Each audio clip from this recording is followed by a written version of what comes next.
In the long months of war in Ukraine, keeping dreams alive is hard to do. But Veronika Nakota isn't one to give up.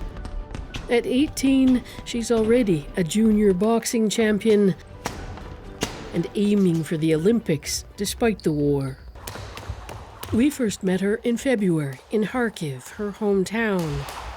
She was visiting her old gym for the first time since Russia invaded Ukraine.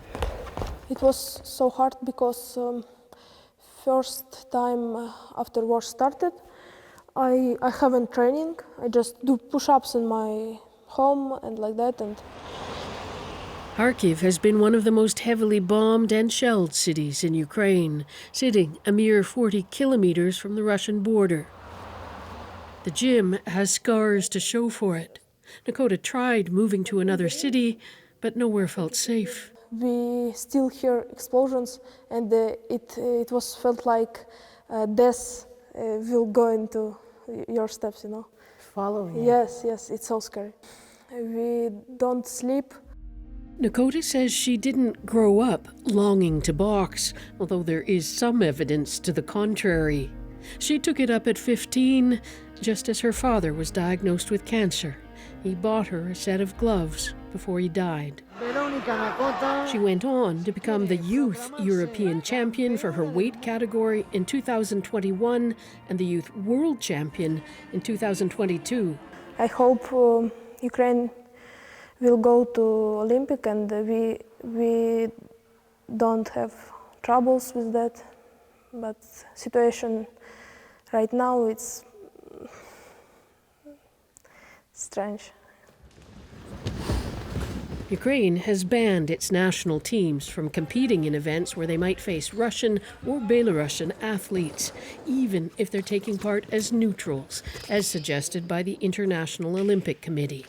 Most Ukrainian athletes will tell you it's the IOC that's got it wrong.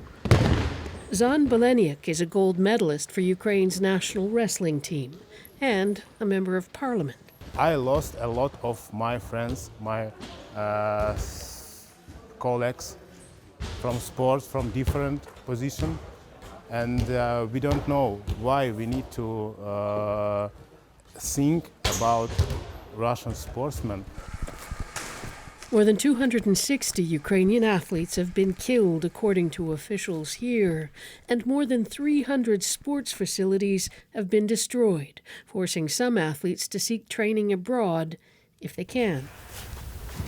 Veronika Nakota, too, says Ukrainian athletes shouldn't be expected to compete against Russians, a feeling she says she couldn't have imagined just 2 years ago.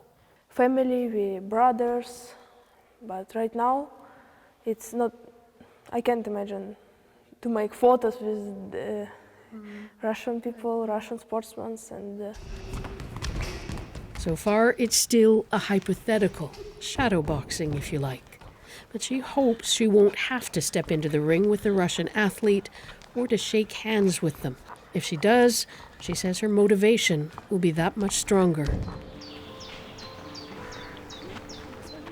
Scroll forward a few months, and this is where you'll find Nakota today, at the Hungarian Olympic Training Facility in Tata, a lush little town about an hour's drive from Budapest. Courted for her talent and her potential to win a medal, Hungary wants her to box for them. She'd need a passport first. In the meantime, she says she's getting the training she needs. It's really hard decision for me because I love my country and I wanna compete for Ukraine, but I'm also my goal to be a successful sportsman, and I can be sportsman for Canada, Hungary, but I always can just bring the flag, and I'm Ukrainian. In another world, one where the war didn't exist, the choice might not exist, or if it did, she wouldn't be judged.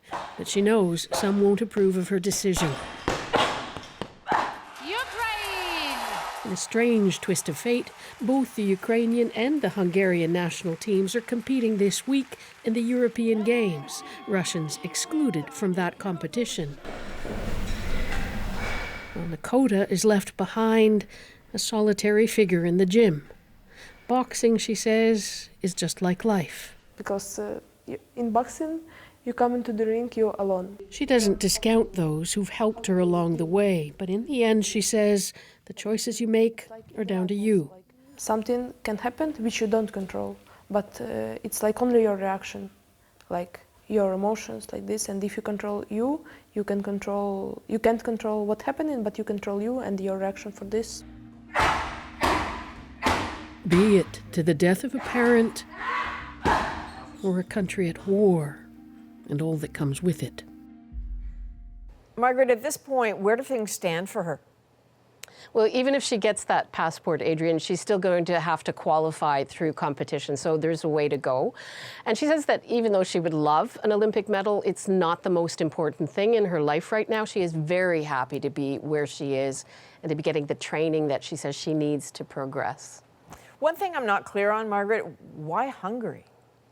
Right. Well, I asked her that because, as you know, the Hungarian Prime Minister, Viktor Orban, is considered pro-Russian. He is out of step with most of his EU and NATO allies. Her answer is that Hungarian athletes don't support Russia's war. The boxers and the coaches supporting her. And, you know, Global Athlete estimates that there are 40,000 Ukrainian athletes who had to go abroad in order to be able to continue their training. All right, Margaret, thank you.